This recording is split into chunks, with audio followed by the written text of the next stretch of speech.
Riqueza, poder e influencia.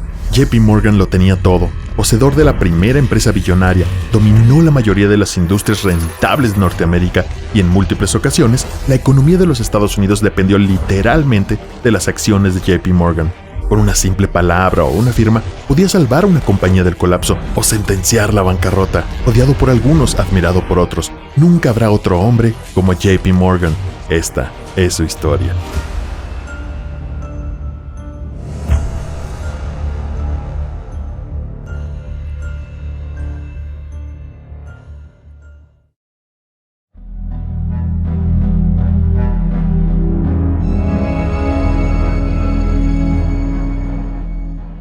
John Pierpont Morgan nació en Connecticut en 1837, en circunstancias de privilegiado. El padre de John, Jr. Spencer Morgan, ya era un banquero rico y se aseguró de que John tuviera la mejor educación que el dinero podría comprar. Quería que John siguiera sus pasos como financiero. Sin embargo, a pesar de nacer en riqueza, la infancia de John fue sombría. Era un niño enfermizo, que regularmente sufría de brutales ataques de tos, migrañas, convulsiones y varias enfermedades como la escarlatina. Sus condiciones médicas significaban que a menudo no podía salir a jugar con otros. En cambio, lo encontrarías estudiando o viendo estados financieros. De hecho, en un momento John quedó incapacitado por la fiebre reumática, y la solución de su padre fue enviarlo a vivir solo en las Islas Azores, en medio del Océano Atlántico. Su papá creía que el clima y el aire salado ayudaría a John a recuperarse de su condición. John se quedó en la isla durante casi un año sin familia, y cuando estuvo finalmente bien, continuó su educación. En 1857, John había estudiado en Boston, Suiza y Alemania, y ahora con 19 años estaba listo para entrar a la fuerza laboral. En este punto, el padre de John fue socio menor en una firma de banca comercial llamada George Peabody & Co., y gracias a su padre, John pudo conseguir un trabajo en Wall Street en la firma bancaria en la que habría mostrado interés en América. Parte del trabajo de John consistía en redactar informes a la firma de su padre, detallando tejes y manejes financieros y políticos en América, que por supuesto en ese momento era un mercado emergente. Sin embargo, desde edad temprana, su padre temía que su hijo fuera demasiado imprudente y de mal genio para convertirse en alguien exitoso en finanzas, y necesitaba aprender a controlarse. Un ejemplo de esto fue en 1859, durante un viaje a Nueva Orleans. John hizo una apuesta aparentemente imprudente al usar dinero de la empresa para comprar un cargamento de café brasileño que llegó al puerto sin comprador. Incluso cuando John lo vendió con ganancia, los miembros de la banca, incluyendo a su padre, no pudieron soportar este tipo de asunción de riesgos, así que en 1861, a los 24 años, John dejó la seguridad de la empresa establecida para hacer algo por su cuenta, fundando su propia empresa que continuó funcionando como agente del banco de su padre. También fue ese año que John se casó con su primer amor, una mujer joven llamada Amelia Sturgis, y por un breve periodo, John fue de lo más feliz. Sin embargo, Amelia padeció de una tos persistente que luego fue diagnosticada como tuberculosis. Así que justo después de su boda, John la llevó a una luna de miel extendida en el Mediterráneo, esperando que el clima pudiera restaurar su fuerza, tal como el padre de John había intentado con él cuando más joven. Pero no sirvió de nada. La esposa murió 4 meses después de su boda, quedando John viudo e inconsolable a los 24 años. Se cree que realmente nunca se recuperó de esta trágica pérdida a una edad tan joven. Inmediatamente después de la pérdida, John se internó en su trabajo más que nunca. Sin embargo, mientras John estaba en su propia crisis, también lo hacía Estados Unidos. La guerra civil había estallado y la ley de reclutamiento de 1863 debería haber significado que John debía ir a pelear, pero no lo hizo. En cambio, John pagó $300 para ser quitado del alistamiento y tener un sustituto en su lugar. Sin embargo, esto no quiere decir que John no se involucró en la guerra. De hecho, por el contrario, se benefició enormemente. Uno de los ejemplos más notables fue cuando financió la compra del excedente de 5,000 rifles a $3.50 cada uno del gobierno, que consideraban muy viejos para usar. Pero luego el consorcio que los compró llevó a cabo algunos ajustes y casi de inmediato vendió los mismos fusiles de vuelta al gobierno por $22 cada uno, un aumento de 600% en precio y por lo tanto un trato muy lucrativo para John. Esta ganancia de guerra ciertamente no fue popular entre el público o el gobierno, pero esa fue la menor de sus preocupaciones. John pronto se enfrentaría a controversias mucho más grandes.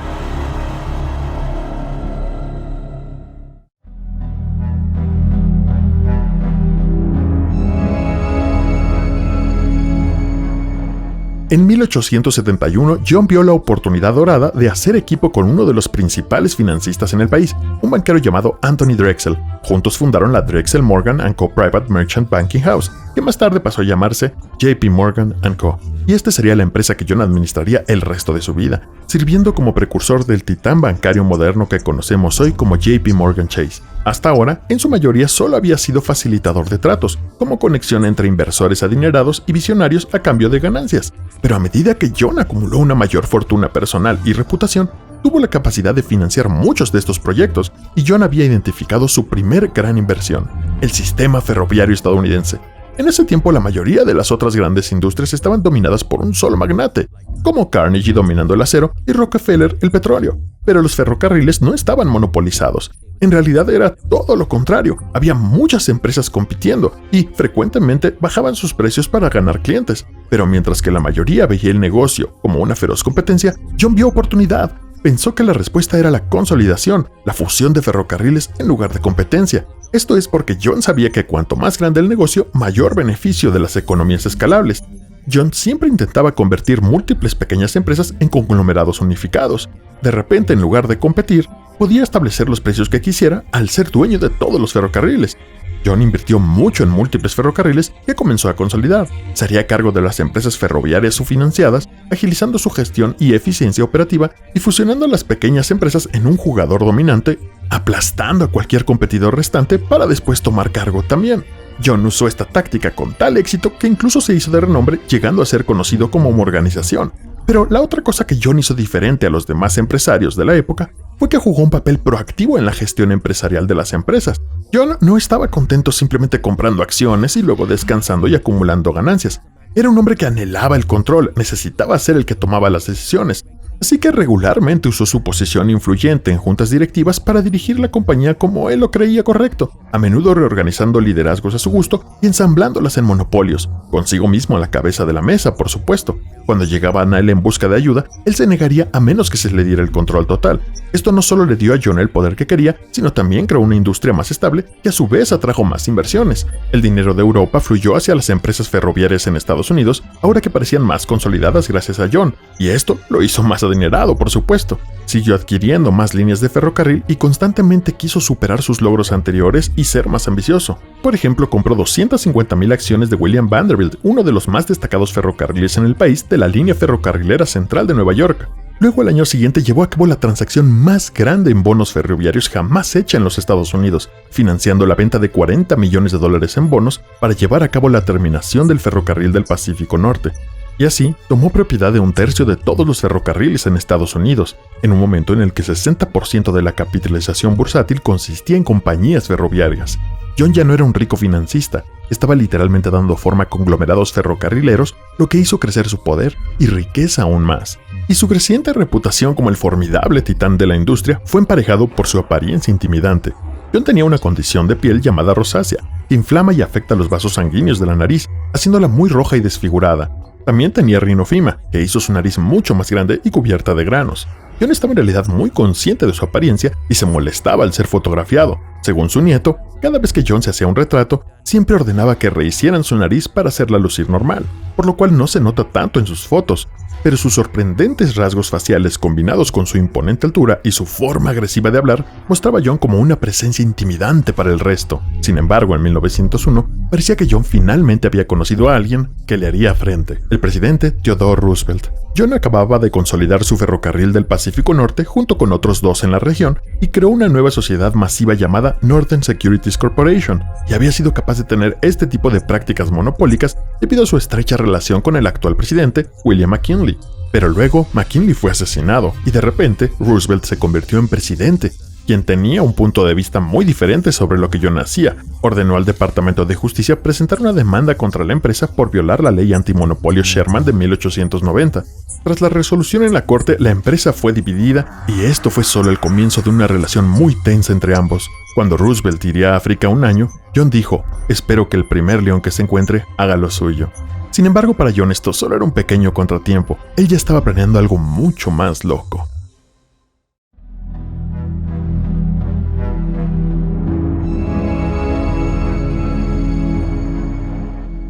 En 1901, Carnegie Steel estaba en su apogeo, dominaba la industria del acero y era una de las empresas más valiosas. Pero a pesar de generar $40 millones al año, Carnegie estaba listo para jubilarse y quería vender su empresa. ¿Pero quién podría comprarla?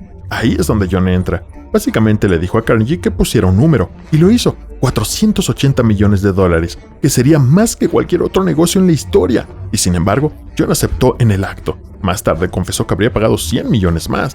John hizo la compra en 1901, pero este fue solo el comienzo de su ambicioso plan.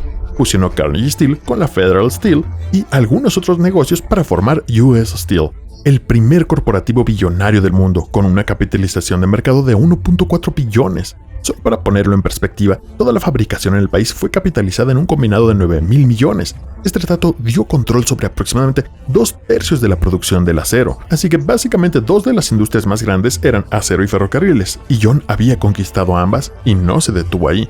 Ayudó a financiar los primeros experimentos de Thomas Edison sobre electricidad.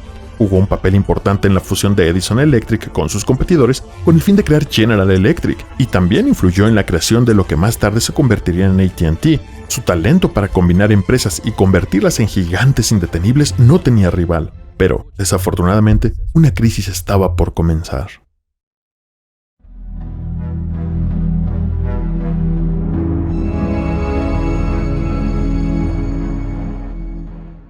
En 1893, Estados Unidos se enfrentaba a una depresión como la que nunca antes habían visto. Después de varias décadas de crecimiento continuo e inversiones descontroladas, la burbuja estalló y la economía se sumió en el caos. Las acciones se desplomaron perdiendo casi la mitad de su valor. Miles de negocios cerraron puertas por siempre, cientos de bancos en quiebra y las tasas de desempleo se disparaban por todo el país. La crisis asustó a inversores extranjeros que cobraron sus bonos americanos en cambio por oro, lento pero seguro, agotando las reservas. En ese tiempo, el dólar aún estaba unido al estándar de oro, lo que significa que cualquiera podría convertir su papel moneda en oro físico. Como resultado, el gobierno estadounidense siempre mantuvo al menos $100 millones en lingotes de oro para respaldar el dólar, pero en 1895 la mayor parte se había ido y el valor del dólar estaba en fuerte caída. En su punto más bajo, el gobierno no tenía más de $9 millones en reservas de oro. Y por supuesto, esta urgencia por el oro solo difundía más pánico, llevando a un efecto dominó donde más inversores sacaban su dinero fuera de los Estados Unidos, agotando las reservas. Estados Unidos no tenía un banco central para rescatarlos y la situación era extremadamente grave. El presidente Cleveland entendió que este era un momento decisivo para Estados Unidos. La estrategia tradicional de vender más bonos al pueblo americano no funcionaría lo suficientemente rápido. John sabía que era el momento de acción drástica e inmediata. Viajó a Washington para ver al presidente y diseñar el plan de juego para traer de vuelta a Estados Unidos del borde del desastre económico. El plan de John era formar un sindicato privado formado por los más destacados banqueros del país que trabajarían junto con inversores extranjeros para crecer las reservas de oro. Su sindicato ofreció la compra de 65 millones en bonos a 30 años con 3.5 millones en onzas de oro. Gracias a un estatuto civil de guerra, el presidente podría aceptar el trato en ese instante sin esperar la aprobación del Congreso. Una vez que se firmó el acuerdo, John telegrafió a sus hombres en Nueva York y les dijo que lo llevaran a cabo. A 22 minutos compraron todos los bonos de oro. Las acciones de John tuvieron un efecto calmante sobre el mercado financiero volátil y restauró la fe en la economía. John lo salvó del colapso total. Y por supuesto, siendo el astuto hombre de negocios que era, también logró una gran ganancia, asegurándose tasas generosas en los bonos de oro que compró. Mientras John había salvado el día ayudando a rescatar el gobierno, también levantó preocupaciones. Ilustró la vasta influencia y poder de un solo banquero en toda la economía, y algunos se preguntaron si su motivación era patriótica o simplemente oportunista para llenar sus propios bolsillos. En la siguiente elección, la relación entre los grandes bancos y gobierno fue un tema candente para los demócratas, pero John y sus amigos banqueros donaron mucho al candidato republicano que ganó las elecciones, así que por ahora mantuvo vínculos cercanos con el gobierno. Pero esta no fue la única vez en la que John fue instrumental para estabilizar la economía estadounidense. En 1907, el país enfrentaría otra crisis financiera que condujo a varios bancos al límite del punto de quiebra, llevando a hordas de personas a retirar el dinero de sus cuentas bancarias. Según informes, el gobierno tuvo que decirle a los cajeros que cobraran más lento para tratar de reducir la tasa de retiros, porque si todos sacan su dinero al mismo tiempo puede ser catastrófico. A estas alturas, Roosevelt era presidente y, como sabemos, no acordaba con John en la mayoría de las cosas. Pero la crisis fue tan grave que ambos acordaron que en beneficio de Norteamérica sería mejor si el gobierno y grandes negocios trabajaban juntos para salvar al país de caer en una depresión. Entonces Roosevelt pidió a JP Morgan que salvara la situación. Una vez más, la estrategia era gastar mucho dinero donde más se necesitaba. Convocó a docenas de los principales financistas y bancos más grandes del país para reunirse con él en su biblioteca privada y decidir el mejor curso de acción. El plan era esencialmente invertir en sus competidores más pequeños. John concluyó que aunque algunos inevitablemente caerían, otros podrían ser salvados, por lo que él y sus asociados depositaron gigantescas sumas de dinero en varios bancos para que pudieran pagar a sus depositantes y evitar declarar quiebra. Después de revelar su plan, John cerró la puerta mientras los banqueros negociaban entre ellos, literalmente encerrados hasta acordar una resolución. Por la mañana, todos estaban de acuerdo con el plan de John, y con la aprobación de Roosevelt, el Tesoro de los Estados Unidos aportó 25 millones, mostrando el nivel de confianza y respeto que el presidente tenía a los negocios de John. John tenía 70 años en este punto y negoció todo esto con un resfriado terrible, mientras salvaba la economía estadounidense. Pero su plan funcionó. Mucho capital fue inyectado de vuelta a la economía, restaurando la confianza en el sistema bancario, y otro desastre económico se evitó gracias a los contactos y tratos de John. Pero mientras él estaba una vez más etiquetado brevemente como héroe, casi de inmediato la gente empezó a notar cuán dependientes se habían convertido de un solo hombre. Algo necesitaba cambiar.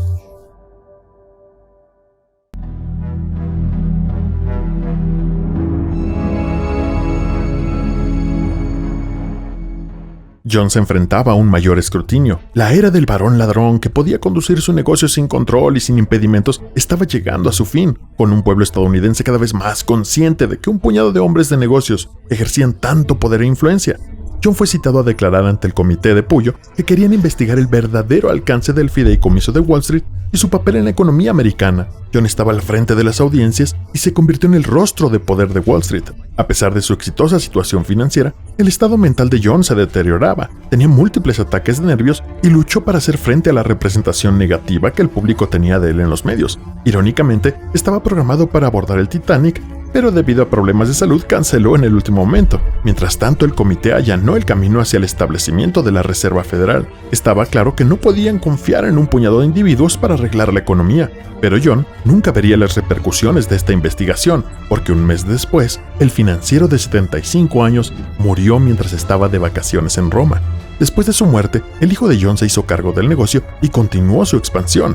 De hecho, el día de hoy, aún hay preocupaciones sobre el exceso de poder del banco. Han tenido innumerables adquisiciones y fusiones, algo de lo que el propio John estaría orgulloso. Fusiones con Bank One, Bear Stearns y sobre todo en el año 2000, la fusión con Chase Bank para crear JP Morgan Chase. Con un estimado de $3 billones en activos, después de 200 años de consolidación en la industria bancaria, JP Morgan Chase es el banco más grande del mundo por capitalización de mercado. Y así, mientras que la opinión se divide en John Pierpont Morgan, no hay duda de que su legado sigue vivo. Para terminar, les agradezco que se suscriban al canal y dejen su like o su comentario sobre si quieren ver algún video de algún otro canal. Les quiero recordar que este contenido no es original, pertenece completamente a Magnates Media, y yo solamente estoy haciendo la locución y traducción de esto para compartir la información en nuestro idioma. Espero que les haya gustado. Gracias.